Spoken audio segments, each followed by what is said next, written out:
As Dr. Michael Harrison prepared to operate on the 16-year-old girl with heart failure, he noticed something that made his hands shake. The scar on her forehead, the one from when she'd fallen off her bike at age 6. This wasn't just any patient, this was Sarah, his daughter, the one he'd been told died in a car crash 10 years ago. And now her life was literally in his hands. Let me tell you about Dr. Michael Harrison and how saving other people's children became both his salvation and his curse. Before starting the story, don't forget to subscribe to the channel and turn on notifications. Now let's get started with the story. At 45, Michael was exactly what you'd picture when someone said world-renowned cardiac surgeon. He'd performed over 3,000 heart surgeries, pioneered 3 revolutionary procedures, and had a success rate that made other doctors jealous. Harrison Children's Hospital in Boston was named after him, not because of his money, but because of the hundreds of kids whose lives he'd saved. Michael's hands were steady, his mind sharp, his reputation flawless.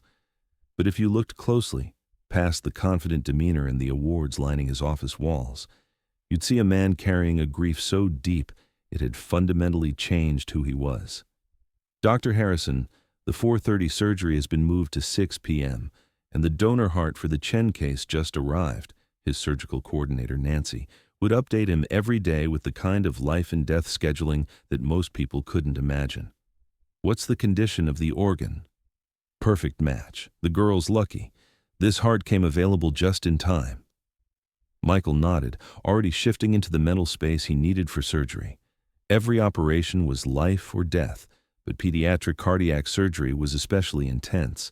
These weren't just patients, they were someone's entire world, which was why what happened 10 years ago had nearly destroyed him. Michael had been married to Elena, a pediatric nurse who shared his passion for helping children. They'd met in medical school, fallen in love over late-night study sessions, and shared dreams of making a difference. Their daughter Sarah had been the light of both their lives, a precocious little girl with her father's intelligence and her mother's compassion. Sarah had been 6 years old when it happened, a routine family trip to visit Elena's parents in Vermont, something they'd done dozens of times before. Michael had been called away for an emergency surgery at the last minute, an 8-year-old boy with a failing heart who needed immediate intervention. "Go," Elena had said, kissing him goodbye. "Sarah and I will have a girls' weekend with Grandma and Grandpa. We'll see you Sunday night." "Drive carefully," Michael had said, buckling Sarah into her car seat. "And you, little monster, behave for Mommy." "I will, Daddy. Are you going to save that little boy?" "I'm going to try my best." "You always save everyone," Sarah had said, with the absolute faith that only a 6-year-old could have in her father. Those were the last words Michael ever heard his daughter speak. The call came at 2 a.m. Sunday morning. State police, delivering the news that would end Michael's world as he knew it. Car accident on Interstate 89. Drunk driver ran a red light. Elena died on impact. Sarah was airlifted to Dartmouth-Hitchcock Medical Center, but Michael still remembered the drive to New Hampshire, pushing his car as fast as it would go, calling every contact he had at the hospital, demanding updates, refusing to believe what the police had told him. By the time he arrived, it was too late. Sarah had died from her injuries 20 minutes before he got there. Michael had held his daughter's lifeless body in that hospital room, and something inside him had broken so completely that he wasn't sure it would ever heal. Elena was gone. Sarah was gone. And he'd been in an operating room saving someone else's child while his own family was being destroyed. The funeral was a blur. Friends, colleagues, family members offering condolences that felt meaningless. Michael went through the motions, but inside, he was empty. The house felt like a tomb. Sarah's room, with her stuffed animals and art projects, became a shrine he couldn't bear to enter. That's when Michael made the decision that would define the rest of his life. If he couldn't save his own daughter, he'd save everyone else's. Michael threw himself into his work with an intensity that bordered on obsession. He took every pediatric case he could get, worked 18-hour days, volunteered for the most difficult surgeries. His success rate became legendary, but his personal life disappeared completely. He sold the family house, too many memories. He moved into a sterile apartment near the hospital. He stopped dating, stopped socializing, stopped doing anything that wasn't directly related to surgery. His entire existence became about one thing: making sure no other parent had to feel what he'd felt in that hospital room in New Hampshire. The irony wasn't lost on him. Michael Harrison had become the doctor other parents prayed their children would get. The surgeon who could perform miracles, who never gave up, who could save kids that other doctors considered hopeless. But he couldn't save the one that mattered most. The call came on a Tuesday morning in October, the kind of crisp fall day that reminded Michael painfully of that last trip to Vermont. "Dr. Harrison, we have a 16-year-old girl in the ER with acute heart failure," Dr. Jennifer Walsh, the emergency department chief, was saying over the phone. "She's stable for now, but barely. We need you down here." "I'll be right there." Michael had been reviewing surgical notes in his office, but he immediately dropped everything and headed to the ER. 16 was young for heart failure. Usually it meant either a congenital defect that had finally progressed or some kind of infection or trauma. When Michael arrived in the ER, he found the usual controlled chaos of a busy hospital. But room 7 was calm, with a young Asian girl lying in the bed connected to multiple monitors. Her vitals were weak but stable, and she was conscious. Standing beside the bed was a woman in her 40s, Chinese-American, Michael guessed, holding the girl's hand with the kind of fierce protectiveness that only came from a mother's love. "I'm Dr. Harrison," Michael said, approaching the bed. "I'll be handling your daughter's case." The woman looked up with red-rimmed eyes. "I'm Linda Chen. This is my daughter, Sarah." Michael felt a slight flutter at the name. Sarah had been his daughter's name too, but he pushed it aside. There were thousands of Sarahs in the world. "Hi, Sarah," Michael said, addressing his patient directly. He always talked to the kids, not just their parents. "How are you feeling?" "Tired," Sarah said softly, "and scared." Michael could see the fear in her eyes, but also something else, a kind of quiet strength that reminded him of someone. "That's understandable. Heart problems can be scary, but I want you to know that I've helped a lot of kids with hearts that weren't working properly, and most of them go on to live completely normal lives." "Really?" "Really. But first, I need to do some tests to figure out exactly what's going on. Is that okay?" Sarah nodded, and Michael began his examination. As he listened to her heart and checked her reflexes, he found himself studying her face. Something about her was familiar, though he couldn't place what. "Mrs. Chen, can you tell me about Sarah's medical history? Any previous heart problems, family history of cardiac issues?" Linda Chen hesitated for a moment. Sarah was adopted when she was 6. I don't have complete medical records from before then." Michael looked up from his stethoscope. "Adopted at 6? That's relatively late for adoption." "There were circumstances. Sarah was in the foster system for a while after her parents died in a car accident." Michael felt his chest tighten. Car accident, parents died, adopted at 6. What year was this? 2013. Sarah came to live with us in the fall of 2013. Michael's hands stilled on his stethoscope. Fall of 2013. 6 months after his own Sarah had died. "Mrs. Chen, can I ask, where was Sarah before the adoption?"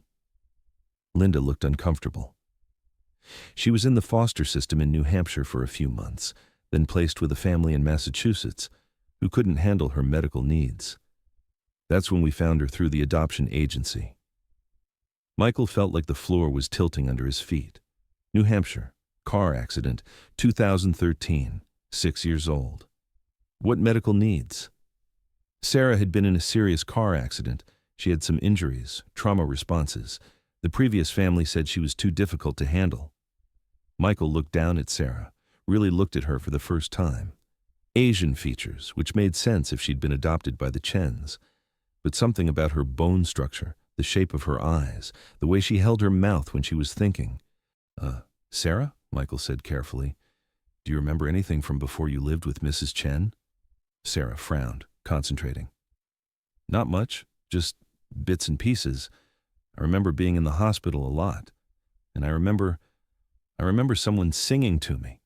a man with a deep voice. Michael's throat constricted. He used to sing to his Sarah every night before bed. Do you remember the song? Something about sunshine. You are my sunshine, I think. Michael had to excuse himself from the room. He stood in the hallway outside room 7, his heart pounding so hard he thought he might need medical attention himself. It wasn't possible. His Sarah had died. He'd seen her body, held her in his arms. There had been a funeral, a burial, death certificates. But the timing was right. The circumstances matched. And something about this girl, this Sarah Chen, felt like coming home. Michael forced himself to think like a doctor, not a grieving father. If, and it was a massive if, this was somehow his daughter, there would be medical proof. Scars, old injuries, blood type, DNA. He went back into the room, his professional composure intact but his mind racing. Sarah, I need to do a more thorough physical examination. Is that okay? As Michael examined her more carefully, his suspicions grew stronger. A small scar on her left knee from when she'd fallen off her scooter at age 4. A birthmark on her shoulder that he'd kissed 1,000 times. And then, when he checked her head for any signs of neurological issues, he saw it. A faint scar on her forehead, just above her left eyebrow. The exact scar his Sarah had gotten when she fell off her bike in their driveway 2 weeks before the trip to Vermont. Michael's hands were shaking as he finished the examination. Mrs. Chen, I need to order some additional tests. Sarah's heart condition is serious, and I want to make sure we have all the information we need. Of course. Whatever you think is best. Michael stepped outside and immediately called the hospital's records department. I need you to pull everything you can find on a patient named Sarah Chen, 16 years old, adopted in 2013. And I need you to cross-reference with any records from Dartmouth-Hitchcock Medical Center from March 2013. Dr. Harrison, is this for the current case? Yes, and I need it fast. The medical records arrived 2 hours later, and Michael read them in his office with the door locked and his hands shaking. Sarah Chen, born March 15, 2007. Original name, Sarah Michelle Harrison. Michael stared at the documents, reading them over and over again. Hospital records from Dartmouth-Hitchcock showed that a 6-year-old girl named Sarah Harrison had been brought in after a car accident in March 2013. Critical injuries, multiple surgeries, weeks in intensive care. But she hadn't died. She'd survived, spent months in the hospital, and then there was a gap in the records. No explanation of how Sarah Harrison became Sarah Chen, or why Michael had been told his daughter was dead. Michael picked up his phone and called Dr. Patricia Reeves, who had been the attending physician at Dartmouth-Hitchcock in 2013. Pat, it's Michael Harrison. I need to ask you about a case from 10 years ago. Michael? Of course. What do you need? A car accident victim from March 2013. 6-year-old girl named Sarah Harrison. There was a long pause. Michael, why are you asking about that case? Because I think that little girl is currently my patient. Another pause, longer this time. Michael, we should talk in person. Can you come up here? I'm on my way. The drive to New Hampshire was the longest 2 hours of Michael's life. Dr. Reeves met him in her office, and the expression on her face told him everything he needed to know before she said a word. Michael, I'm so sorry. What happened with your daughter? It was a mistake. A terrible, inexcusable mistake. Tell me everything. Dr. Reeves pulled out a thick file. Sarah was brought in after the accident. She was in critical condition. Traumatic brain injury, internal bleeding, multiple fractures. We weren't sure she was going to make it. But she did. She did, but Michael, she was unconscious for weeks. And when she woke up, she had no memory of the accident, very little memory of her life before. The brain injury caused significant amnesia. Michael felt sick. So where was I? Why wasn't I contacted? Dr. Reeves looked ashamed. There was a mix-up with the identification. In the chaos of the accident scene, Sarah's ID was confused with another child who didn't survive. We thought, We all thought Sarah Harrison had died in the ambulance. And you told me she was dead. The information we had at the time indicated that she was. By the time we realized the mistake, Sarah had been in our system for weeks under a Jane Doe designation. She couldn't tell us who she was because of the memory loss. Michael could barely contain his rage. So, what happened to her? Social services took over her case. Since no family came forward and she couldn't remember her identity, she was placed in foster care. The assumption was that she was an abandoned child. For 10 years, I've been living with the belief that my daughter was dead. Michael, I can't express how sorry I am. It was a systemic failure on multiple levels. But you have to understand, we had every reason to believe the child who died was Sarah Harrison. Michael stood up abruptly. I need to see everything, every record, every file, every piece of documentation about what happened to my daughter. Of course, but Michael, there's something else you need to know. What? Sarah's heart condition. It's likely related to the trauma from the accident. The injuries she sustained damaged her cardiovascular system. She's going to need surgery, and soon. Michael felt the irony hit him like a physical blow. His daughter was alive, but now he had to save her life all over again. Michael drove back to Boston in a daze, his mind reeling with everything he'd learned. Sarah was alive. His daughter, the little girl he'd mourned for 10 years, was lying in a hospital bed, and she didn't even know who he was. But Linda Chen did. The adoption records showed that the Chens had been told Sarah's original identity when they adopted her. They knew she was Sarah Harrison, daughter of Dr. Michael Harrison and Elena Harrison, both deceased. Except Michael wasn't deceased. He was very much alive, and he'd been searching for his daughter without even knowing she existed. When Michael arrived back at the hospital, he found Linda Chen in Sarah's room, reading to her from a book. The scene was so tender, so obviously filled with genuine love, that Michael almost lost his resolve. But he needed answers. Mrs. Chen, could I speak with you privately? Linda looked up, and Michael could see something like fear in her eyes. Of course.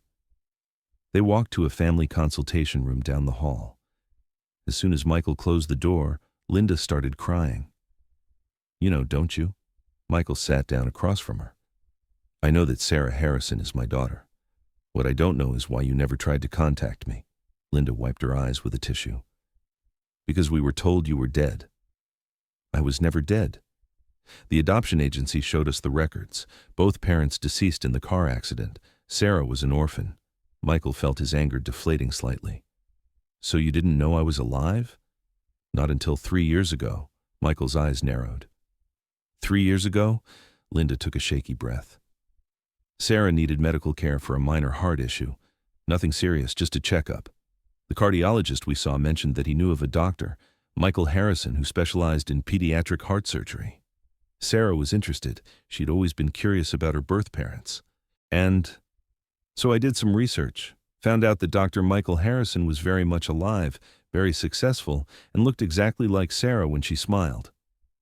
Linda started crying harder. I knew immediately that you were her father. Michael leaned forward. So why didn't you contact me? Because Sarah was 15 years old and had been my daughter for 8 years. Because she was happy, well-adjusted, and had no memory of her life before the adoption. Because I was terrified that if I contacted you, you'd try to take her away from the only family she'd ever known. Michael wanted to be angry, but looking at this woman's anguish, he could understand her fear. Mrs. Chen, Linda, I'm not here to take Sarah away from you. Linda looked up, surprised. You're not? You saved her. When I couldn't, when the system failed her, you gave her a family and a home. She calls you Mom because that's what you are. But you're her biological father. Biology doesn't make you a parent. Love does, and it's obvious that you love her very much. Linda was sobbing now. I was going to tell her, and I was going to contact you, but then she got sick, and I was so scared of losing her. Michael reached across the table and took Linda's hand. You're not going to lose her, and neither am I. Not again. What do you mean? I mean, Sarah is going to need heart surgery, and I'm going to perform it, And after that, we're all going to figure out how to be a family. All of us.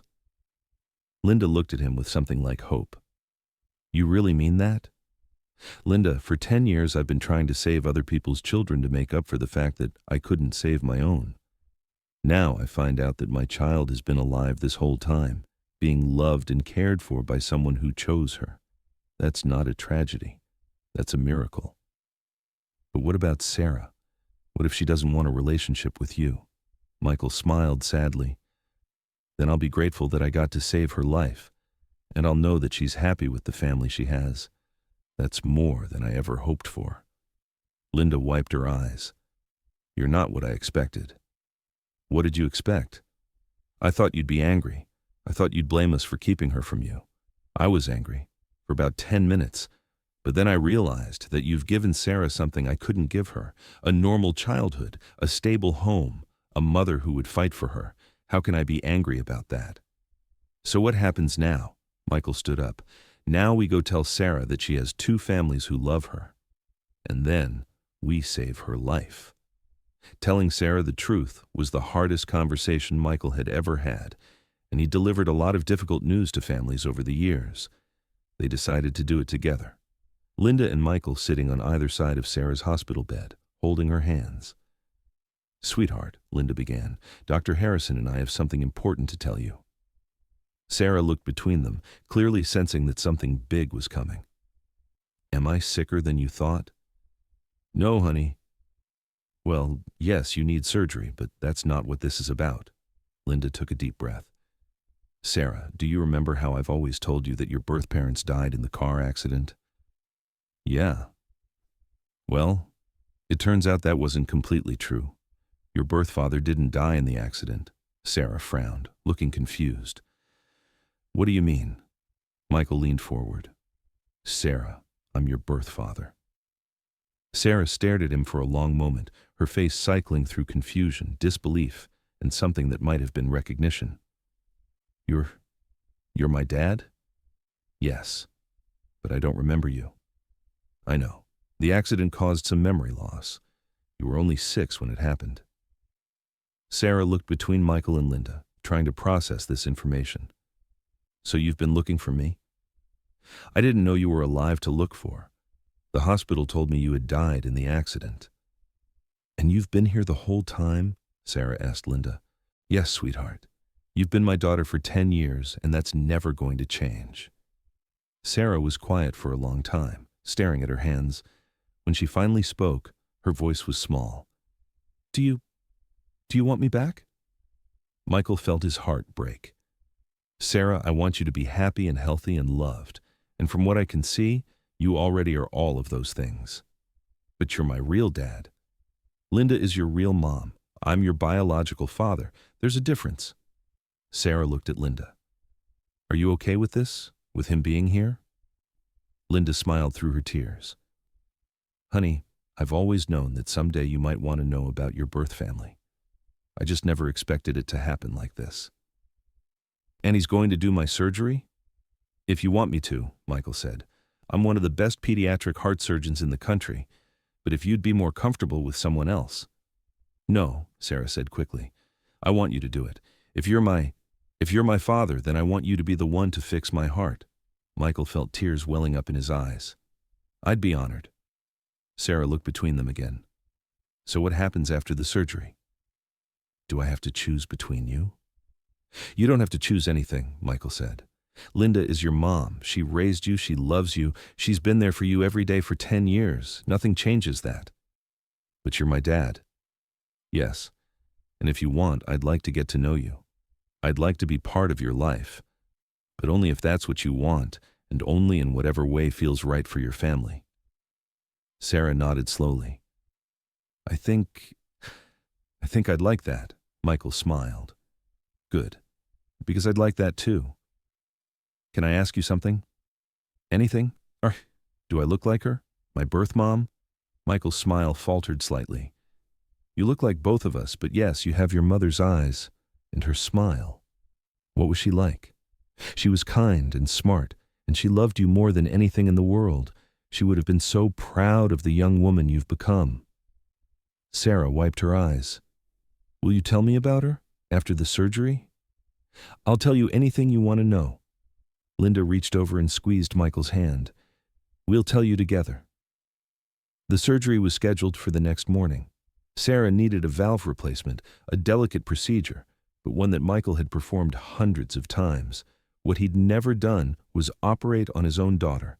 Michael spent the night before the surgery pacing his apartment, alternating between reviewing Sarah's case and staring at old photos of his little girl. Linda had given him some recent pictures, Sarah at school events, family vacations, birthdays he'd missed. In every photo, she looked happy and loved. The morning of the surgery, Michael arrived at the hospital early. He found Linda already in Sarah's room, holding her hand while Sarah tried to eat breakfast. How's our patient? Michael asked. Nervous, Sarah admitted. But ready? That's normal. I'd be worried if you weren't nervous. Michael sat down next to Sarah's bed. I want you to know something. When I operate, I don't think about anything except making sure my patient has the best possible outcome. I've never lost a patient on the table, and I don't plan to start today. Because I'm your daughter? Because you're my patient, and every patient deserves the absolute best I can give them. The fact that you're also my daughter just means I'm going to be extra careful, Sarah smiled. Good. The pre-surgery preparations went smoothly. As they wheeled Sarah toward the operating room, she called out, Dad? Michael's breath caught. It was the first time she'd called him that. Yes? See you on the other side? See you on the other side. The surgery took 4 hours. Michael worked with the precision and focus that had made his reputation, but with an emotional investment he'd never felt before. This wasn't just another patient. This was his second chance to save his daughter. Linda waited in the family room, pacing and crying and accepting comfort from the nurses who'd come to know her over the past few days. Michael's colleagues knew this case was different. Word had spread through the hospital about the surgeon operating on his own long-lost daughter. When Michael finally emerged from the OR, still in his scrubs, Linda jumped up from her chair. How is she? Michael pulled off his surgical cap, exhausted but smiling. Perfect. The surgery couldn't have gone better. Sarah's going to be fine. Linda collapsed into a chair, sobbing with relief. Michael sat down next to her and put his arm around her shoulders. She's going to have a full recovery. Her heart is going to be stronger than it's ever been. When can I see her? She's in recovery now.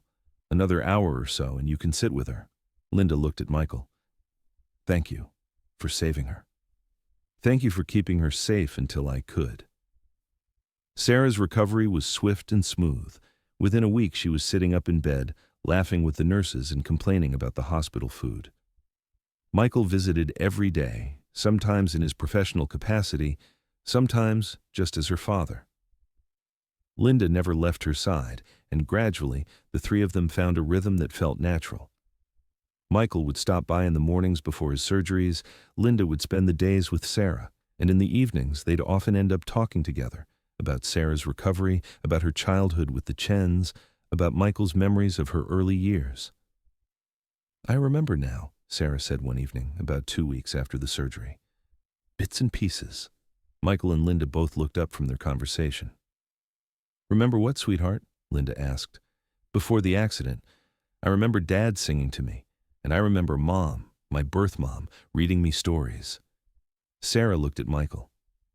You used to make pancakes on Sunday mornings, in the shape of animals.